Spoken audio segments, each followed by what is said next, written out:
de gens qui vous diront, surtout les spécialistes productivité qui s'ennuient, ils vont dire ah, la plante c'est bien, ça va vous permettre de gérer du stress, mais les types ils se foutent des caisses le week-end. Voilà, on est dans des vies qui sont beaucoup trop confortables et ça nous transforme en loc. Alors si la vue d'un bureau encombré évoque un esprit encombré, disait Einstein, alors que penser de celle d'un bureau vide?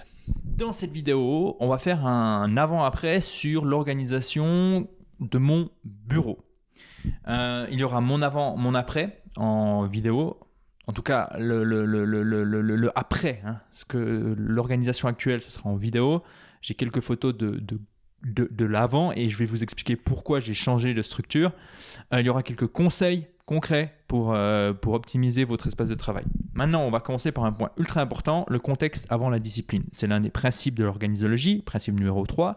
Et ce contexte montre bien qu'en fait, même avec la plus grande discipline, la plus grande discipline au monde, si vous n'êtes pas dans le bon contexte ou si le contexte ne vous aide pas à atteindre vos objectifs, vous allez galérer. Pour tous ceux qui sont allés, qui ont une fois pu entrer dans le temple de l'électro berlinoise qui s'appelle le Bergheim, imaginez faire une déclaration d'impôt dans le Bergheim. C'est pas possible, même si vous êtes très motivé, même si vous avez beaucoup de volonté, même si vous avez beaucoup de discipline, c'est pas possible. Alors évidemment, je vous ai pris un exemple tiré par les cheveux, mais il est là, cet exemple, pour vous montrer à quel point le contexte a une influence énorme sur vos comportements, sur votre bien-être, sur votre satisfaction et sur votre progression d'une manière générale.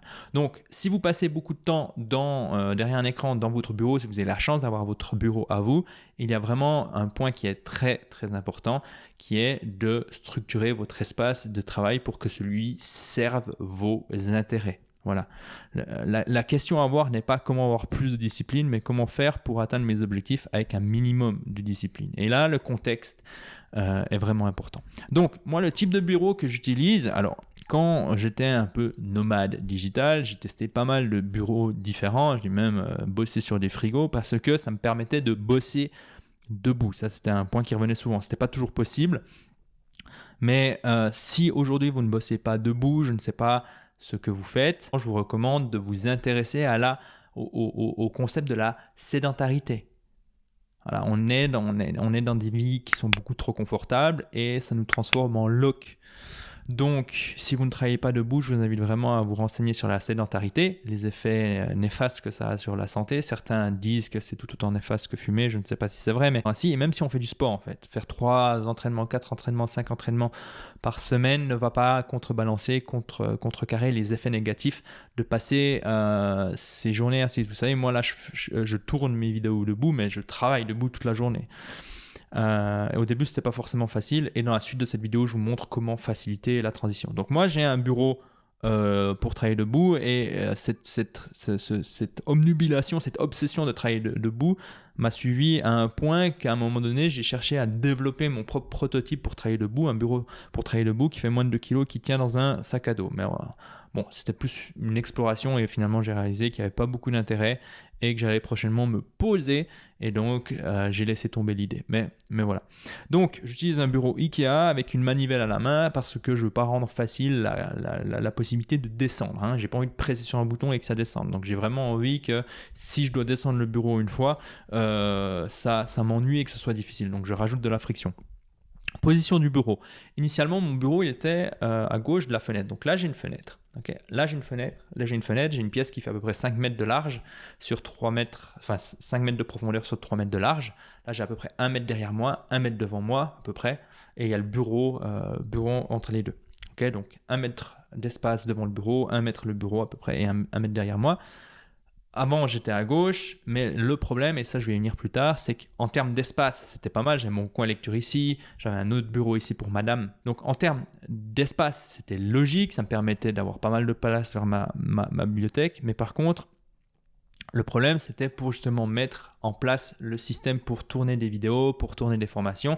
Il y avait trop de friction, trop de travail. Donc ça, je me suis clairement poser un moment pour réfléchir comment améliorer ça et je vais vous partager mes réflexions. Maintenant, Ce qui est important de comprendre, les points de contrôle, c'est que quand vous allez positionner votre bureau, il faut éviter la lumière directe sur l'écran, parce que sinon vous allez voir que dalle, sur le visage aussi. Éviter d'être face à des objets en mouvement, donc typiquement les rues piétonnes ou les routes, ou je sais pas, je sais pas si vous êtes face à un endroit où il y a des enfants qui jouent, j'en sais rien, quoi. Enfin, à partir du moment où vous avez des mouvements, le problème, c'est que ça risque de vous distraire. Et un autre point, c'est d'être proche des prises électriques pour éviter d'avoir un chaos de câbles électriques à vos pieds. Et le dernier élément, c'est quoi ? C'est si vous travaillez sur des informations confidentielles, faites en sorte que les regards indiscrets ne puissent pas tomber sur ces informations. Donc concrètement, vous mettez face à la porte. Voilà. La hauteur du bureau maintenant, comme je l'ai dit, moi je travaille toujours debout. Et puis, ce qui est important de comprendre, c'est qu'ici, juste sous l'objectif, il y a le haut de mon écran. Donc, quand je me mets droit ici, j'ai mon regard ma tête est droite, entre guillemets. Le bas de ma mâchoire est parallèle au sol. J'ai juste les yeux qui regardent, ça m'évite d'avoir des problèmes au niveau de la nuque. Et au niveau de la hauteur du bureau, l'idée, c'est simplement d'avoir les coudes qui reposent sur... qui sont juste un petit peu en dehors du bureau et de faire en sorte que les avant-bras soient à 90 degrés, donc également parallèles au sol. Voilà. Donc ça, c'est pour la position. Après, vous savez, il y a beaucoup de conseils pour les personnes qui travaillent en position assise, mais à partir du moment où vous travaillez en position debout, pas mal de ces conseils n'ont plus lieu d'être, tout simplement parce que c'est beaucoup plus facile de régler votre bureau. L'organisation de votre bureau maintenant, il y a du matériel important auquel vous n'avez peut-être pas pensé. Il y a le tapis anti-fatigue, je vais le montrer dans la vidéo après où je filme mon bureau en mode voilà. La souris verticale, ultra important si vous voulez éviter les tendinites, ou pas éviter mais réduire le risque de tendinite, souris verticale. Moi j'utilise celle de Logitech, je suis très content.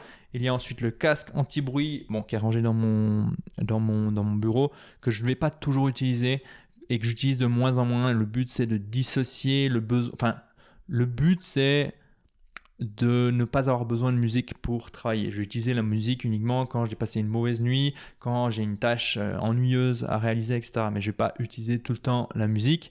Ensuite, il y a un minuteur physique. Minuteur physique, vous allez me dire, mais pourquoi dépenser de l'argent alors qu'on a des minuteurs qui se trouvent sur nos smartphones ou sur nos ordinateurs? En fait, c'est très simple.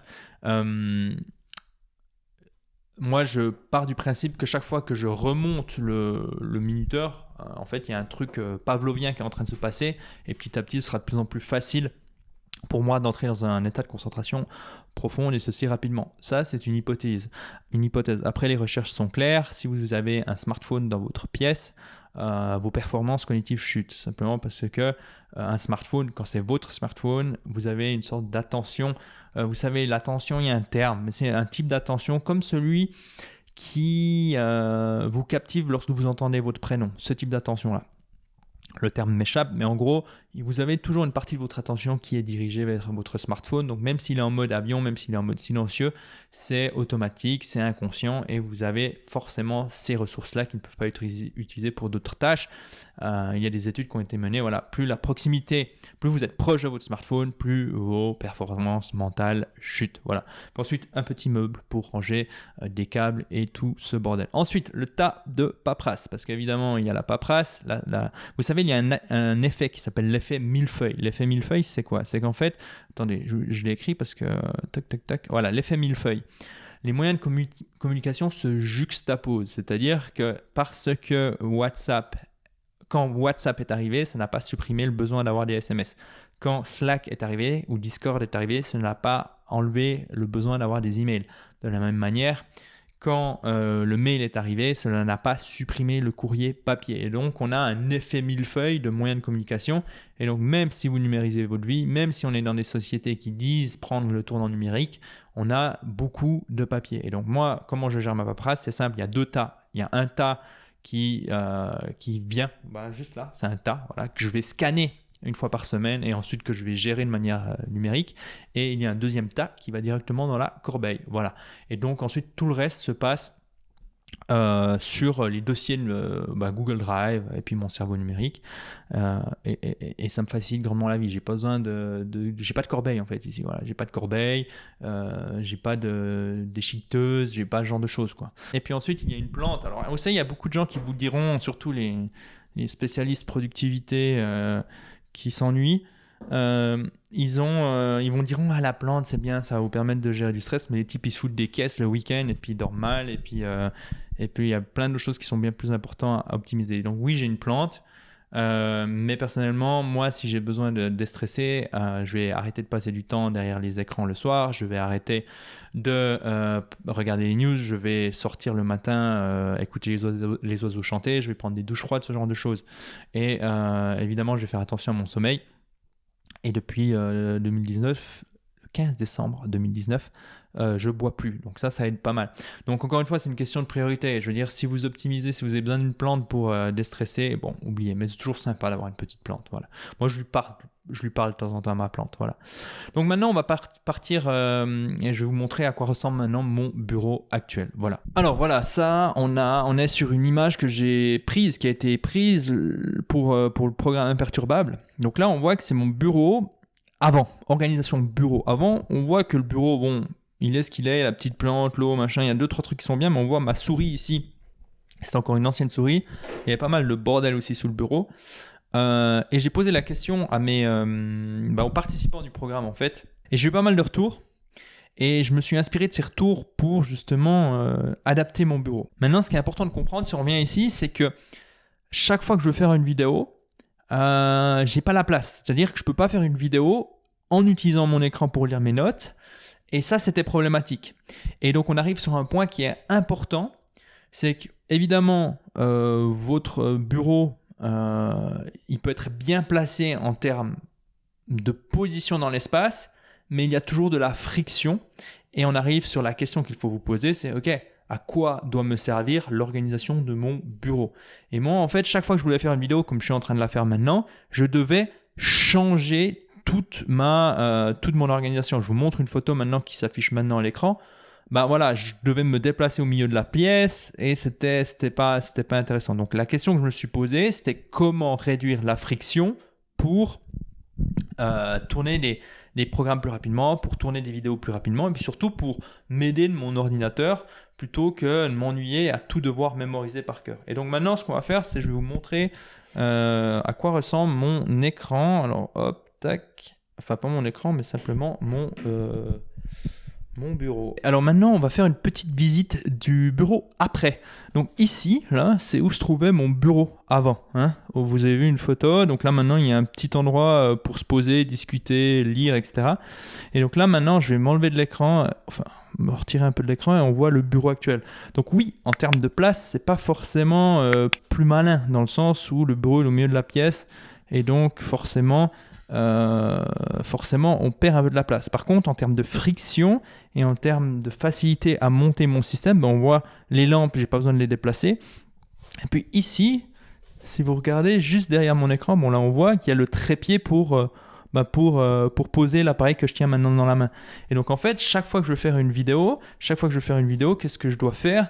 Je dois fermer les volets, première étape. Deuxième étape, c'est poser l'appareil photo ou presser sur l'appareil photo s'il est déjà en place, allumer les lumières et théoriquement, je peux partir. Enfin, je peux commencer à filmer. Après, en pratique, c'est différent dans le sens où il faut que je m'assure le jour avant que les lampes soient chargées, que le smartphone, les batteries soient chargées et j'en passe. Okay, mais c'est beaucoup plus facile qu'avant où je devais mettre en place pas mal de choses. Okay, donc ça, c'est vraiment pratique. Maintenant, ce que je voulais vous montrer, c'est ça. Ici, au sol, on voit qu'il y a un tapis, ça s'appelle tapis anti-fatigue, donc très pratique si vous voulez travailler debout. Si vous voulez travailler debout, c'est vraiment quelque chose que je vous recommande. Il y a dans la description de cette vidéo un lien qui va vous permettre de télécharger la liste de tout mon matériel physique avec les références, mais aussi toutes les applications que j'utilise. Le lien se trouve dans la vidéo. Voilà, le reste, il n'y a pas grand chose à dire. Ici, c'est un peu le coin bordel où il y a le tapapras que je scanne une fois par semaine, et puis c'est tout. Donc maintenant que vous avez vu le après, on va voir évidemment si ça fonctionne, hein, avec la pratique, on verra ce que ça donne. C'est ça le plus important, c'est on fait fonctionner, ensuite on améliore, et puis on adapte évidemment parce qu'on est dans un monde impermanent. Maintenant, ça nous laisse avec une question. Comment organiser le bureau numérique? Parce que évidemment, le bureau physique, c'est une chose, mais vous passez la plus grande partie de votre temps, donc c'est-à-dire votre attention, est derrière les écrans. Et donc, je ne prétends pas pouvoir résoudre cette question. En tout cas, je ne veux pas résoudre cette question dans cette vidéo. J'espère déjà que cette vidéo vous a aidé. Moi, je suis intéressé de savoir qu'est-ce que vous utilisez pour faire en sorte que votre bureau, votre organisation de bureau soit un lieu agréable, un lieu où vous êtes productif, un lieu où vous arrivez à vous concentrer facilement. Donc ça m'intéresse de le savoir. Déjà, dites-le nous dans les commentaires et je suis persuadé que votre commentaire va aider d'autres personnes. Okay. Et ensuite, ce que je voulais vous dire, c'est que j'ai une liste d'applications que je mets à jour régulièrement et qui vous permet de voir quelles sont les applications que j'utilise dans mon quotidien. Je lutte pour maintenir cette liste la plus petite possible. Vous verrez, il n'y a pas 36 000 applications, mais c'est des applications qui ont passé le test du temps. Donc si ça vous intéresse, il y a un lien dans la description de cette vidéo qui vous permet de récupérer cette liste. Et puis, pensez à vous abonner pour ne pas manquer les prochaines vidéos.